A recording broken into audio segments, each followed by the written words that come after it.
Ciao everybody, welcome back to the Bianconeri Zone. My name is Julian Gennady, and this is a match day 3 preview. It's Juventus against Empoli or the home team is Empoli in this case, and Juventus is coming off a 1-1 draw, match day 2 against Bologna, and we've seen the regression to the mean of what we've seen from Allegri ball the past 2 and a bit years. Stick with us, we'll fill you in with all that you need to know for Empoli.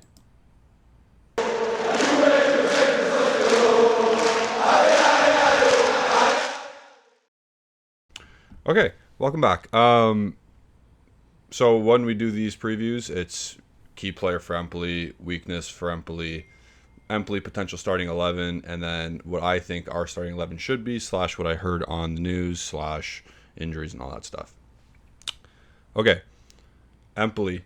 Before we get into this upcoming match on Sunday, today by the time you're watching and listening, we have to understand that the summer transfer market is now over. We no longer can have any incomings. We can no longer lose any players on outgoings unless we terminate the contract for whatever reason. And Dusan Vlahovic and Federico Chiesa, like we thought towards the end of August, have stayed. They've not been sold for big coin. There was talk about, obviously, Vlahovic early August. And there was talks with Chiesa, not really concrete ones for Chiesa, but apparently the Saudis came in for him, and mid-table Premier League clubs came in for him. So nothing really. We didn't lose any amazing players. So, but again, we only got one essential starting player as an upgrade at right back. It's Timothy Weah, and we all know that. With all that being said, we have regressed to the mean, meaning Udinese's first half, match day 1, was a high up here, and then came back down low to what we've been playing all the past in Allegri 2.0. So, how are we going to look on match day 3 against Empoli? Well, I'm expecting sort of the same Allegri 2.0, the regression to the mean, because unless Cambiaso and unless Chiesa, we're really putting our whole trust into two players to spark any creativity in attack, that is. So when Magnanelli came in, I keep using the buzzword, inverted Cambiaso from the left wing back into midfield to help out, which he did against Udinese, and he did somewhat in the preseason. If that isn't happening, if Cambiaso isn't at that level, at that some standard level, we will struggle to move the ball because our center backs cannot pass the ball, or they're not very good with the ball at their feet. Not for a high class team anyway. Our midfielders are struggling at the moment. Locatelli drops back into center back for some reason, and I guess it's to go with what I just said. Our center backs can't play out from the back, and he tries to do that himself, but again, he leaves a gap in midfield, and then reverse Cambiaso at this point. It's all a mess, and then Fagioli goes out to the wide right. Listen, I'm not trying to be tactical here, but shit sucks. It's hard to watch. It's very hard to watch. There is a very unbalanced amount of players in midfield when we have the ball, especially when we're trying to play out the back. It's hard to watch. It's a primary reason why we don't go into opponent's third a lot, and I don't know if it's going to change at Empoli. I don't know how much ambition we'll have going into Empoli. Are we just going to try and scrape a 1-0 like we usually do, under Allegri at least, or are we going to try and play football? If we try and play football, I'm nervous because I gave you the one scenario in which we will do well, the inversion of Chiesa and Cambiaso, and we'll see if that happens. We'll also see who starts in midfield between Moretti and Fagioli. I think Moretti should start over Fagioli because Fagioli's been wank. Obviously, coming back from injury, he didn't really have a preseason, so it didn't really help. So this is his preseason right now. But you need points on the board. At the time of recording, Milan's dusting Roma right now. They're going to be at 9 points. You can't drop off. You can't lose an early lead. But let's get into who we're playing, our opponents. Empoli, they've lost their first 2 matches to Monza and I believe Verona. I think it is. I think they lost 1-0. I had an Empoli as an early candidate to potentially get relegated or be in that range 15 to 20. They're proving me right so far. They do try and play not expansive football, but they have players that can hurt you in isolation. So I'm gonna bring up their key player first, and it's Tommaso Baldanzi. We all if you follow Serie A or Italian football, you know this guy. You know what he's about at least. I singled him out as the danger man because, well, he's young, he's enthusiastic, and he's the trequartista in an attack. Like I said, in isolation, if he picks out a pass, he can hurt you. He's promising. He's an attacking midfielder again. He's Empoli's most dangerous player. He's a classic Italian trequartista, so think in the mold of...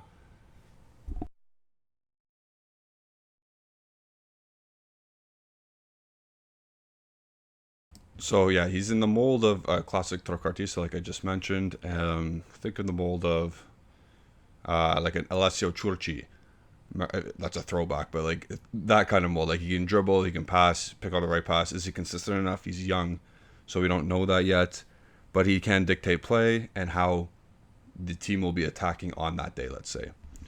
So those are stats from last year. Again, young player. Will he be consistent enough? Will he prove himself against Juventus on this match day? The inconsistency thing, it could happen, but watch out for him at least. And there's a couple players, and I'll mention that when I show the Empoli's potential starting 11. So now we're going to their weakness. They struggle to hold possession, and when they do counter, they struggle to finish off their chances. The defenders are also quite weak. So the defenders are nobodies. I think you might have heard of what's that guy's name? He used to play on Napoli. Luperto. Again, you'll see the 11, but you might have heard of him. The other guys, nobodies. It's up to us to penetrate and deliver and score against them. But again, it shouldn't be an issue. But let's see. But going back to their inability to finish, they do get some chances, and Caputo, for whatever reason, isn't finishing the chances. They got the other guys that I'll mention later. They do create some chances, and if they took their chances, I think they could have got a couple points on the board, especially with the type of teams they lost against. So watch out for that. They might fluff their chances again, but they might score if they get a chance on Sunday. That's my dog struggling in there because he's crazy. So we'll move on to Empoli's 11. This is what I was talking about. As you can see right here. They got Chico Caputo up top. They got Cancellieri from Lazio. They got Emmanuel Giassi. I think he was on Spezia last year. He's a quick little winger. Baldanzi, of course. There is an error because the goalie is hurt, but we'll get to that. Then you got Marin and you got Grassi. I think these two will start because they're more responsible. And like I said, the center backs are Ismaili and Luperto. And then they got Casace and Eboué playing as fullbacks. So, I don't know. It's another team you should get 3 points against. I don't care. Like Bologna, 3 points should have been had. Udinese, we got the 3 points. This team, you should get 3 points. I don't care, home or away. I don't care. We have no injuries. There's no excuse. Go and win the game. They got some good attacking talent up top, but you should win this game. No problem. And the goalie should be Perizan because Caprile is injured, and he'll miss the game. So, there you go. Again, I don't know if they signed anybody in the last days of the transfer window. I can check right now, to be honest, but I don't think they did. This is not good for a video, but whatever. Nah, they got nothing. Yeah, they got no other attackers that we should know about. So, let me know what you guys think about Empoli. Are they dangerous? How can they hurt us? Do you think this is going to be their starting 11? Obviously, mind my correction of the goalie. It'll be swapped out for Parizan. This is also Filippo Ranocchia's team. Juventus player on loan. So maybe he gets a cameo. I don't think he'll start. I don't think they'll trust him to start in this match. But maybe he gets a cameo, a couple minutes here and there. We can watch a youth player play. So we'll move on to